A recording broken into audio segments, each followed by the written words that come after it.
Hey everyone, welcome to the Give Back show, where we try to highlight some of the good that people are doing in fantasy football through charity leagues and other types of events.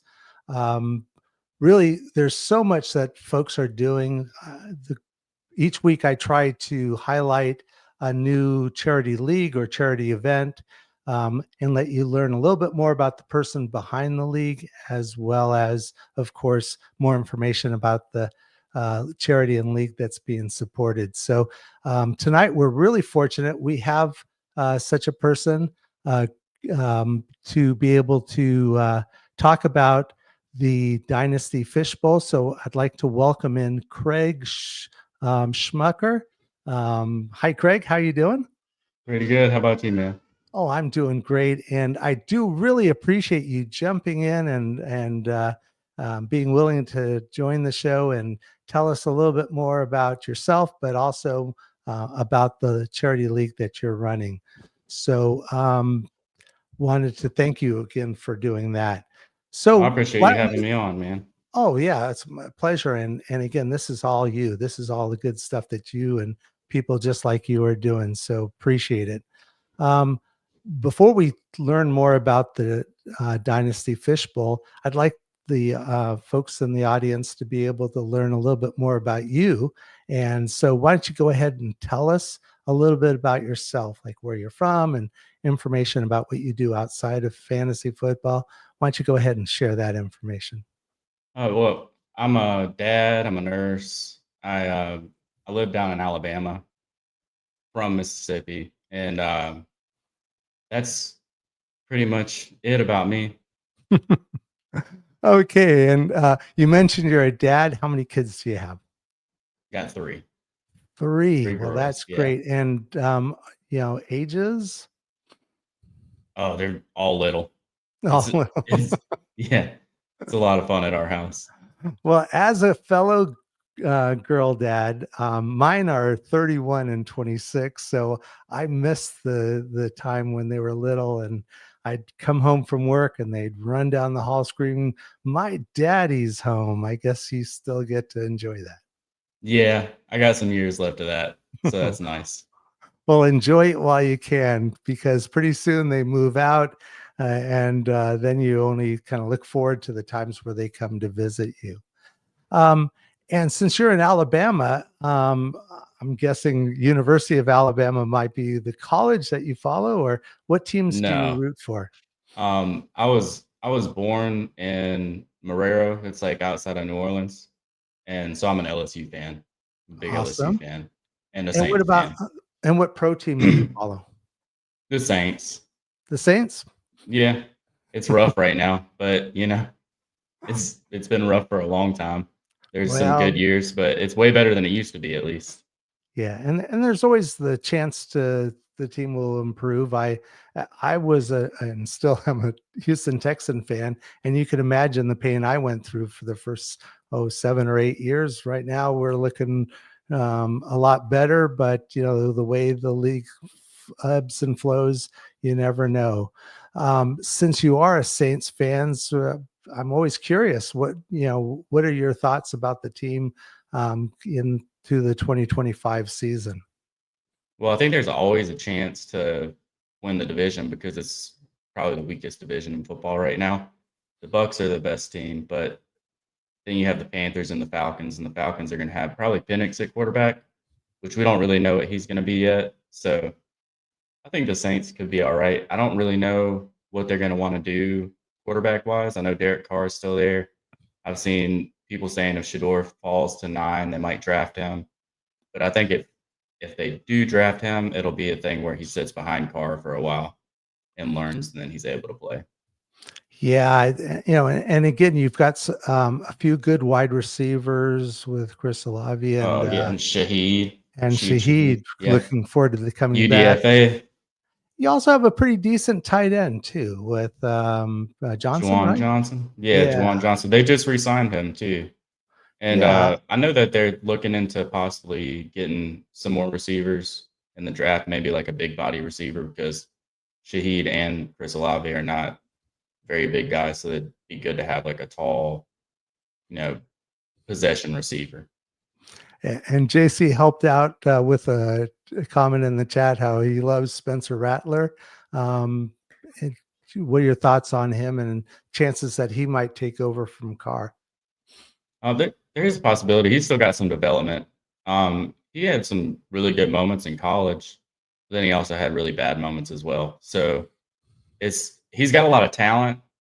It's just hit or miss sometimes. But that's what they drafted him to be, was a developmental prospect. So if they can develop him, which I don't know if we have the offensive coaching to be able to do it, but maybe.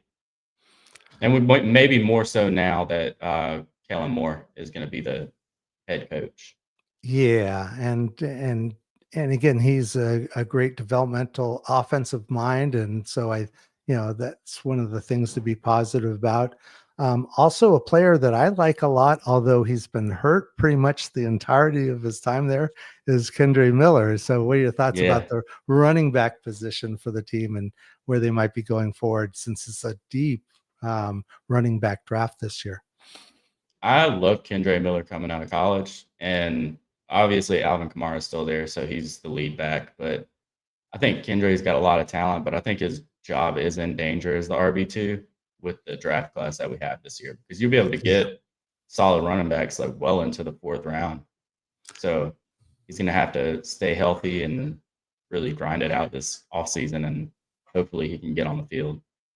And you mentioned Sanders as if he were to slip to the Saints position. Are there any other players you're kind of keeping your fingers crossed or looking forward to the chance of drafting? I think it'd be cool if they got Ted McMillan at another receiver. And a big wide receiver too, which Yeah, big is wide receiver. Be a little bit different than what they've got right now. They've got a speed guy with Shaheed, and they've got kind of a quick wide receiver in a lobby. So having someone more the Mike Evans type of wide receiver would be a good complement to that wide receiver crew. What got you into? Well, I'm guessing you mentioned an LSU fan, so I'm sure football is in your blood. But what got you into football? What got you more, particularly into fantasy football? Well, I played football since I was like 5 years old, so I just love football in general. But I never really thought about playing fantasy football until I think it was in my sophomore year in college, I believe. And I was at church, and they asked me if I wanted to be part of this fantasy football league, and I was like, I don't really know anything about it. And they're like, well, it's fine. Like, we're gonna have a party. We'll have food and soda and whatever else there. They're like, you just come by, we'll draft a team, we'll show you how to do everything. And it was my first draft ever was a live draft. So I thought that was a lot of fun. And then after that, I wanted to play all the time, and then found Twitter, and then I found Dynasty, and now I have way too many leagues. And we'll talk more about the charity league, because it is a dynasty league, correct? Yes, okay. sir. But I asked this question to everybody that plays fantasy football. So how many leagues are you in, and what types of leagues are you in? I'm in mostly dynasty leagues, and then I have one recurring redraft league with like family and friends, and then I have one with my coworkers. So that's 2 redraft leagues. I try to get in Scott Fish Bowl and Warrior Bowl every year. So I've been doing that for the past 3 years. So that makes 4 leagues. And then I have, 1, 2, 3, 4, 5, 6, 7, 9 dynasty leagues. Very good. Very good. And you've been kind of controlling yourself. I've talked to people that have hundreds of leagues where, I can't even imagine. It seems like it's tough with the 13 because at one point I was up to waiver ads and 25. stuff. Yeah. At one point man. I was up to 25. I cut back down to 15. I wish I could get under like 10 just to be able to spend more time with family and work. But there's just one thing I do focus on, maybe kind of makes sense, given the topic of the show. But I do try to play in mostly charity leagues. one, it kind of gives me a little bit freer reign, when I have to go to the boss, in other words, my wife, to say, hey, Yeah. I'm getting into another fantasy league. But also, it makes you feel good when you're, contributing. Oh Um, yeah, for sure. and they're fun too. You also mentioned church leagues, and it seems like church leagues are, it's amazing how competitive they are. Yeah, I did Um, not do well in my first year.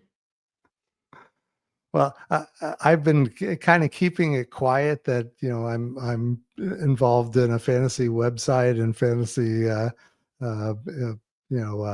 podcast, because I do find that league at the church is a little bit more competitive, and if all of a sudden I go in there and I come into last place, I always it's going to be something I'll be embarrassed over. But and one of the things I've been kind of curious about it, and again, as a Saints fan, is when you're playing fantasy football, do you tend to focus on Saints players as some of your targets, or are you kind of avoiding the I, home team advantage or home team rooting? I have no loyalty when I'm playing fantasy. So I Good for you. did pick up Shaheed in a lot of leagues, but then he got hurt. But he was really doing well at the beginning of the season. It was very cheap to acquire him in like Dynasty and stuff. So sometimes you could get him on waivers. I did just go after Chris Olave. I don't know if that was because of my fandom or not, but I got him. But for the most part, I just try to get the best players. I don't. And then the Saints offense hasn't been the greatest, so it's not been an Mm. offense that I've targeted heavily. Obviously, getting Alvin Kamara is always a good idea, but he's Especially getting in older now too. yeah, especially in PPR. He's such a great receiving running back, as well as being, obviously, I can remember maybe it was about 2 years ago. All of a sudden, he had like a 40+ point game where, he Oh, he it's the literally won Christmas your week game, I for you. think. Yeah, I'm he sorry? beat me. I think it was the Christmas game, and I think I Christmas lost. I game. think I You're lost the right. You're right. championship that year because of him. But Well, I don't have any hard feelings towards him. It's fine. no. Hey, and we're playing. I mean, we're playing mostly for fun. I know it gets competitive, and our egos tend to eke in there a little bit. But Oh yeah. ultimately, this is a fun activity that we're able to enjoy, and again, to be able to do something good for the larger community. And that really kind of leads us to why we're here today. And I was hoping you'd be able to tell us a little bit more about the Dynasty Fish Bowl charity league that you run. So I always thought it was cool whenever I found out about the Scott Fish Bowl, and I tried a couple years to get in. I finally got in, and I thought it was really cool how the settings were so different and unique each year. And I thought for a while, I thought on it for probably a couple years about like, why don't we have a dynasty version of this? This would be so much fun to have a league where your roster settings change. Well, we obviously can have the same amount of players because we're not cutting players. There, that's a little bit different. But like how many quarterbacks, wide receivers, running backs you can start, how many flex players, and then I thought it would be really cool to just have the scoring settings change each year too. Because in the off season, you can make trades and hope that it goes your way the next year, but then you might have just made a terrible trade, like getting a Patrick Mahomes, and then this year them kind of making quarterback scoring not so great, and then he didn't really have a good year either. That you thought you got a good trade, and then you wound up not. So it just makes it a little more interesting. And I thought it would just be a lot of fun and unique. And really, that was when I first learned about the league and some of the unique scorings and um, rules that you have in place. It really made it sound fascinating, because I think this is the first dynasty charity league that I've had a chance to be able to talk about. Oh, that's And awesome. so, that sets it a little bit apart. Also, I like the fact that you're kind of following Scott Fish Bowl scoring, because as someone who's been very fortunate to be in the last 4 or 5. Each year it becomes different, and this past year with the kick and punt returners being Oh yeah, an that was important huge. aspect of the scoring, and how that even affected the draft. Now, I'm guessing you do a rookie draft each year to complete and I guess update each of the players in the league. Yes, sir. And we have a five player taxi squad as well. So you can put them on your taxi squad or you can put them in your lineup. But each year we have a rookie draft. It was based, it was how you fell out of the playoffs for the playoff teams. And then it Mhm. was reverse order of standings, but we're moving to max points for. So it kind of helps with tanking and stuff. Not that many people are tanking in a charity dynasty league. No, they shouldn't Everybody be, wants to sure. win and win for their charity because everybody gets to pick their own charity they want to play for.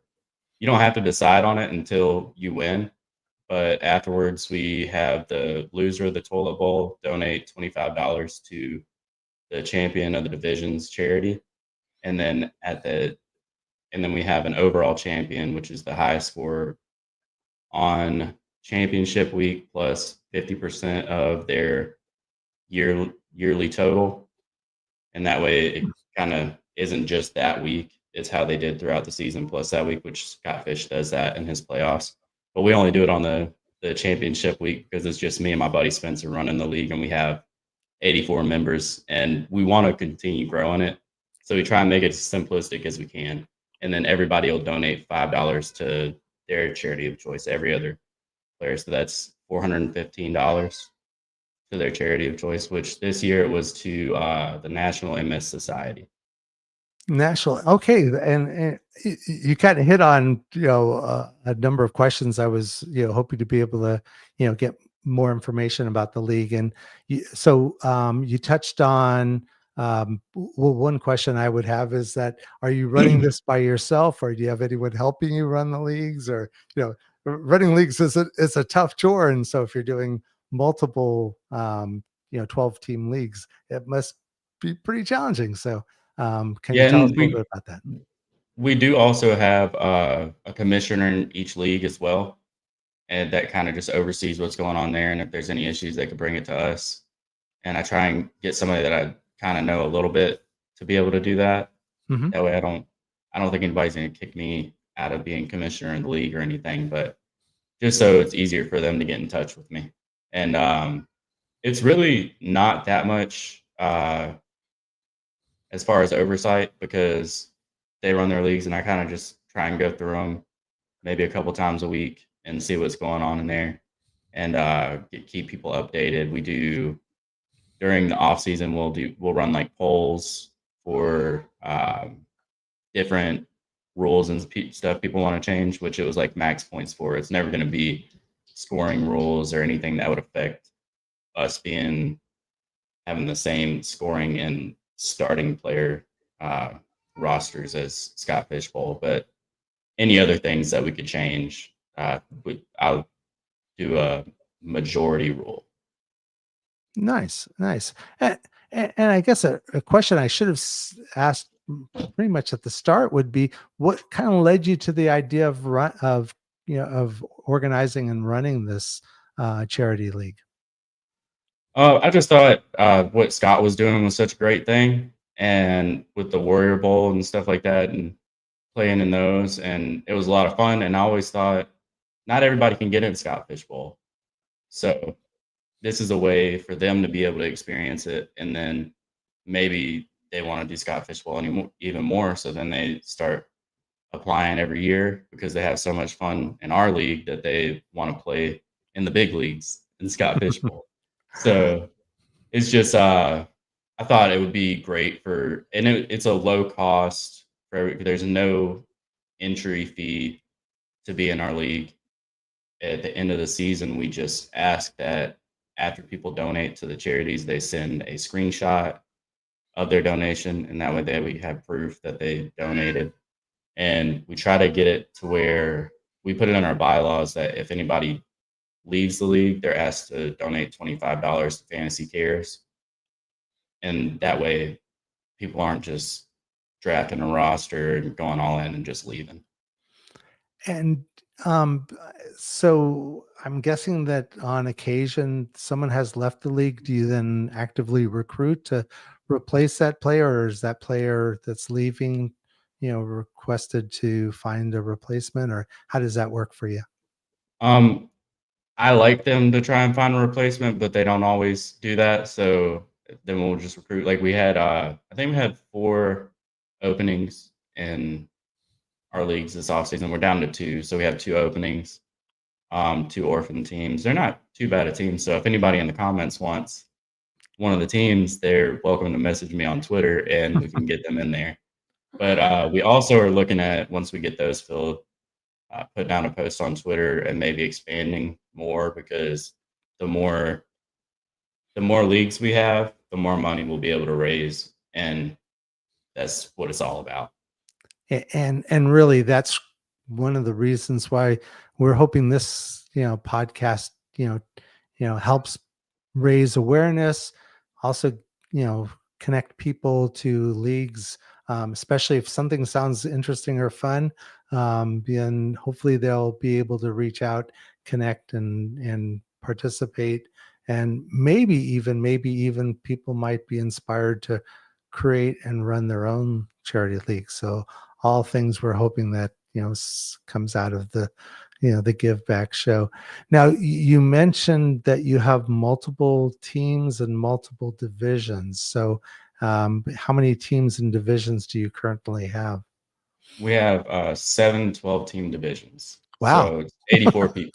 So it's decently large for something that we started. I think we started with 3 leagues 3 years ago, and we expanded the year before, and then we expanded last year, and we're hoping to expand again this year by 3 leagues so we can get to 10.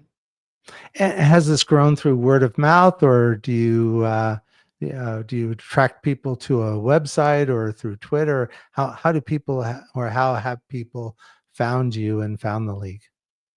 It's mostly just on Twitter.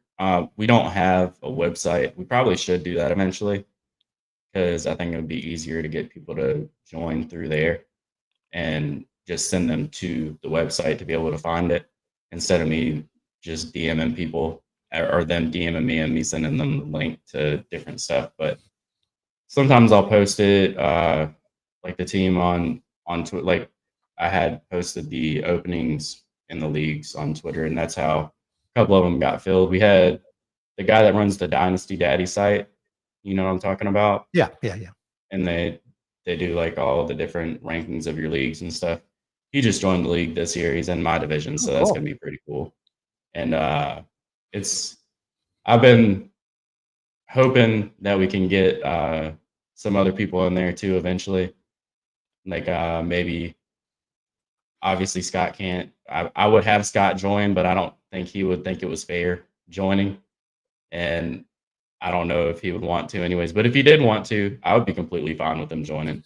And maybe, I don't know, we could get some of the fantasy footballers, maybe like a Ray Garvin or Jay Rich, or maybe yourself to join, because we do have 2 openings if you want to get in as well.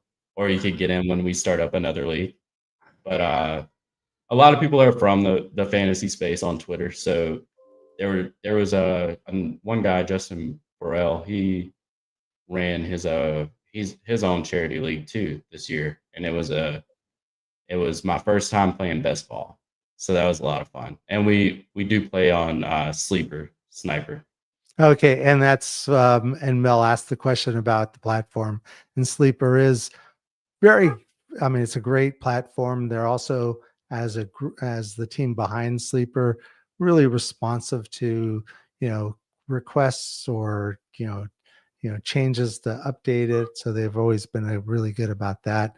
I think maybe Mel also is trying to avoid MFL, since it's not as user friendly and Not at not all. as responsive to changes. Although rumor has it, awesome, love. Um, we all love Sleeper, to be quite honest. Although It's I've the played best. on MFL enough that I'm kind of comfortable enough with how the draft and how, trades and things like work. And a number of the IDP leagues I'm in use MFL still.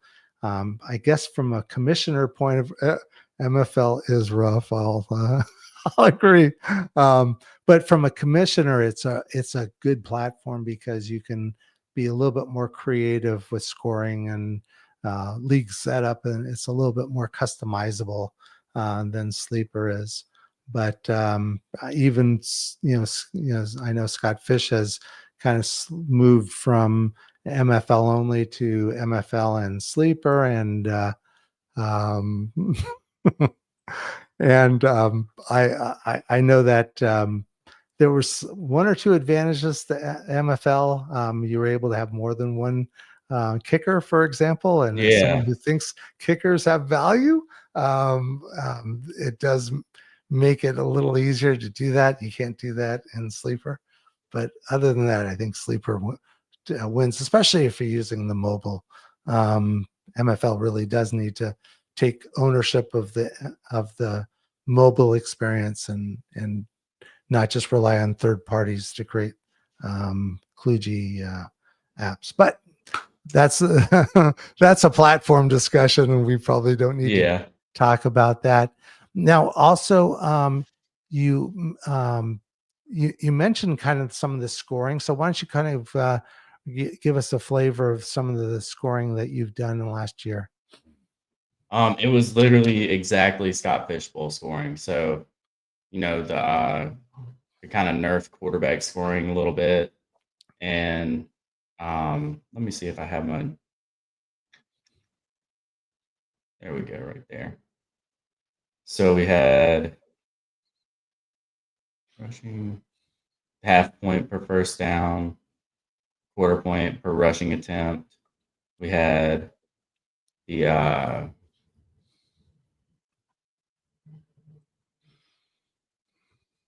the tight end premium like they did. The kickers were set up the same. It's just like last year in the off season, I went hard after tight ends and it worked out for me, but I still lost in the championship game. But so didn't work out all the way, but you need a little bit of luck, and I didn't have it this year. Sure. But that's one of the things that's so interesting about being in a league where you're in a dynasty league, but your scoring settings change each year because you might be able to trade for a player that later on they're going to be way more valuable. Just And like that trading and that does for make it the interesting. punt Yeah. returners and stuff this year. So are trades pretty? Do people make trades in your league? I mean, are the players comfortable enough that they're making a lot of trades, or are people kind of leery of using the trade route? So in the off season, people are a little more worried about it, but they people still trade. I think that was the league where I got Chris Olave for the 109, and so I was pretty happy with that trade, and hopefully it works out for me. But I don't know what wide receiver scoring is going to be next year, so it could And I be was going to great or say it could be terrible. that makes it makes it fun. I mean, again, each year we get ready for the Scott Fish Bowl, kind of almost trying to predict the what new scoring wrinkle that he's going to introduce to the Scott Fish Bowl. And sometimes you're still trying to work out even where you're going to be drafting, what draft spot. Now with yours, you could go and say, I'm going to go heavy wide receiver, and you've got all these great wide receivers, and then if all of a sudden the scoring changes and it's like, oh Yeah, no, zero running back is not going to work this year. It just must make for a fun league to be in. yeah, and then it makes it so that you can get some players cheaper than you would be able to normally, which I wouldn't advise if you're in the league because the next year the scoring could change again. So some years you might just have to tough it out unless you think you're just that close and you do an overpay for, say, sending a wide receiver for a running back that you normally wouldn't because the scoring is way different. Great. And you've already kind of touched on this, but I thought I'd want to, dive a little bit deeper because this is also, kind of unique about your particular charity league. But why don't you tell us how or the approach to, deciding charities and, paying for, or, the, can you kind of go into more detail about, who gets to choose and what charities they've been choosing, and then who's kind of paying into these charities?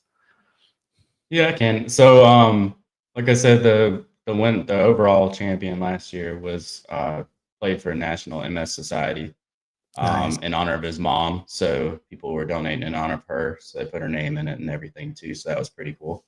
And people like I play for Make a Wish. I haven't won yet, so they haven't gotten a donation yet from this league. And then last year, one of the winners had the loser of the toilet bowl donate to a local high school booster club because they Oh, were nice. football coaches. So Sure. it's really just kind of all over the place. They had champion causes, Toys for Tots, and Children's Miracle Network. We have all kinds of different charities that people are playing for. So it kind of makes it so we don't have to have it like singled down to like one charity, Hmm. which and then it gives everybody even more to play for, and they have they people have ties to it, like the guy last year that had ties to the National MS Society because his mom had MS and he wanted people to donate to that. So I thought it was really cool. And I do Make a Wish because I'm a pediatric nurse, so that's kind of really cool to me. So that's what I want to win money for when I'm playing in it, and it just gives you a little extra to play for because you get to choose the charity that your winnings are going to. And I like that. I like the fact that it makes it more personal. If again, there are so many great charities and all of them seem worthy to me. But I think it just, you're right. It does give you a little bit more of a motivation if you get to uh, choose something that you have a personal connection to. You have a family member that's has a particular disease or challenge, and that this gives you a little bit more motivation. Um, and I'm guessing, I think you said that perhaps the loser is the person who then you know pays into the charity of the winner's choice. Is that how it works? Yeah, so the loser of the toilet bowl pays in the $25 donation to the charity, the winner's choice, and so that keeps people from tanking completely because you don't That's want true. to lose. But if you lose, you're still donating to charity, so you're not really losing. So you can't feel really bad about it. But everybody at the end of the year, every other member in the league donates to the overall champions Oh, nice. charity of choice, and we all donate $5. That's 83 members, so it's like $415 that goes to that charity. Oh, wow. And What then and a great approach. yeah, and so the more teams we can get, the more money we can raise. So if we can get to 10 leagues, that's 119 teams that'll be donating $5 a piece, and then you have 10 leagues, so that's $25 to charity in each league, so that's another $250. And so the more we grow it, the more money we'll be able to raise, and hopefully, who knows, some year maybe we'll be at more leagues than I can handle, and I had to bring some other people on to help me with it. Oh, that sounds great. And again, it's great to have kind of growth or upward aspirations because we challenge ourselves that way, and we'll challenge those around us. And um, I'm sure folks in the audience will be reaching out to you, and later in the show, we'll hopefully provide them with some contact information, especially And those they who. could also they can also contact Spencer as well because I wouldn't be able to do this without him being a part of it because it's definitely a lot to handle with one person. It's a lot to handle with two people still, and but we keep it as easy to manage as we can. So I feel like it's pretty easily managed. But if we keep expanding, I'm hoping that maybe I'll bring another one of my buddies on to help us kind of oversee everything. But it does help that in every league somebody's offered to be a commissioner in each league, so it doesn't take a ton of oversight. Yeah. And again, you know, all with the goal of supporting some really worthy charities. So um I'm probably not, going to be too surprised that I'm going to be reaching out to you to be able to join one of those leagues. You said there's two, We'd be so glad to have you. Yeah, yeah, there's two I'd love to spots, and be then able to we'll join. probably open 3 more leagues and have startups for those. So you could either take over an orphan team or let me know whenever when I boot up those startups. Well, we'll talk about that later because I want to look over the rosters and see, Oh yeah, for sure. if the person left me a quarterback or it's like, There might and, be nothing. There might and, be nothing. and this is a Who super knows? flex or super flex like league, where you have definitely one QB and then another flex position that can be a quarterback. Yes, sir. And as long as Scott keeps it that way, that's how it'll be next year. But Yeah, I I'm think just waiting for the year that he goes like and just messes with everybody's brains, and we have like single all flex. QB standard scoring, and you're like, well, how do we even play standard scoring fantasy football anymore? Well, one thing I'm curious about, and I know I can't be, unusual, or that there's others in the audience that are interested in this, but what's involved in your time, and especially you have a family. You mentioned work with some demanding hours. Yeah. How are you able to juggle all of this with and still look like you have a smile on your face? So things must be going good. But Oh yeah, they're going good. how do you juggle it all? Just having Spencer help me with it, and the people that we bring in, they're playing in a charity league, so everybody's very cordial with each other. There's not a lot of league drama you have to deal with because everybody's there for a good reason, playing for their charities, and the commissioners in each league kind of help with that too. Because if there's anything that does happen, because not everybody gets along all the time, so sometimes people are going to get into it. So you have your commissioner there, and if they can't handle what's going on, they can escalate it to you as well, and Cool. it just makes it easier to oversee everything. And then once I have the scoring settings set, all I really have to do is go in and check on the league a couple of times a week, make sure I'm starting my best lineup in my leagues, and Yeah. and that's really about it. We have our trades automatically go through, so they don't have to wait for commissioner approval. And if there was something that looked like collusion, which I don't think anybody's going to collude in a charity league, that'd be odd behavior. Um, if there's any collusion, then they could bring it up to us. But um, unless it's clear collusion, I always feel like trades should stand anyway. So that's why we just let Yeah. them process Yeah. immediately.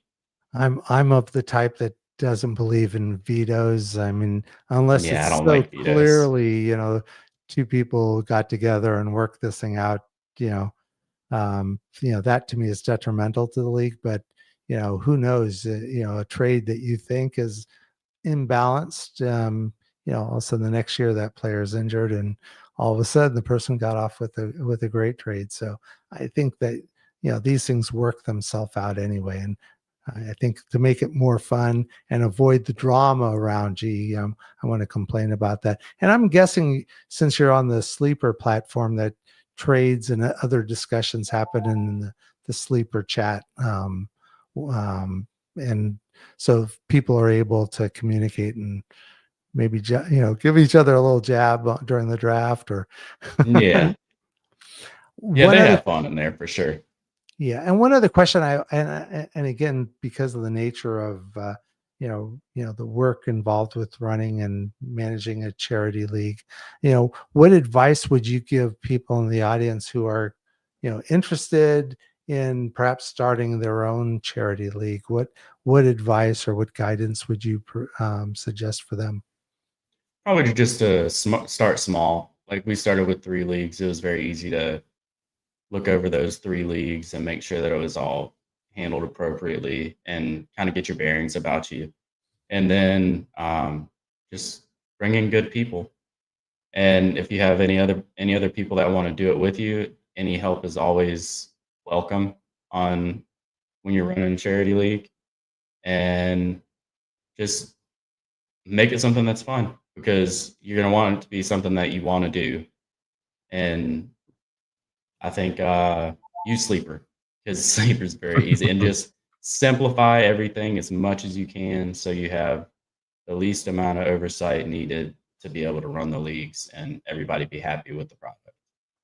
Super. Well, this has been a great chance to learn more about what sounds like a super fun league.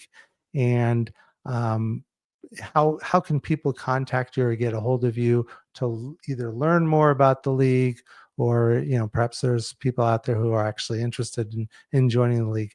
What's the best way for people to contact you? You can just contact me on Twitter at ff_schmuck, or you could contact Spencer. I think it's Spence Collects now. It used to be JT was RB1, but then he changed it to Spence Collects. And so yeah, that's the best way to get a hold of us, and we'll be able to send you all the info you need. And after we get these last 2 spots filled, everybody just be on the lookout, because I'll send out a tweet to announce expansion to where we can maybe get 1 to 3 more leagues, because we always do them one at a time. Because Yeah. just going to 3, if I can't fill it, then that's not great. So we'll do 1. Once we fill it, we'll open another.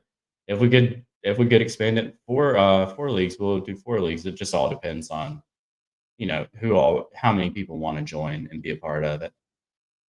Well, hopefully we're going to be able to help bump that. And, you have some very realistic objectives for growth. And so hopefully, this show and, the, follow-up activities might help, I appreciate it, drive some man. of that I attention. appreciate the chance to have a spotlight on the league and kind of get it out there to everybody. Oh, our pleasure. And thank you for agreeing. So Craig, you've been a great guest, and, Thank I you. am serious about wanting to be able to join the league, because I I think it will sounds send like you the it's 2 super teams fun. as soon as we hop off. I will, I will definitely follow up with you.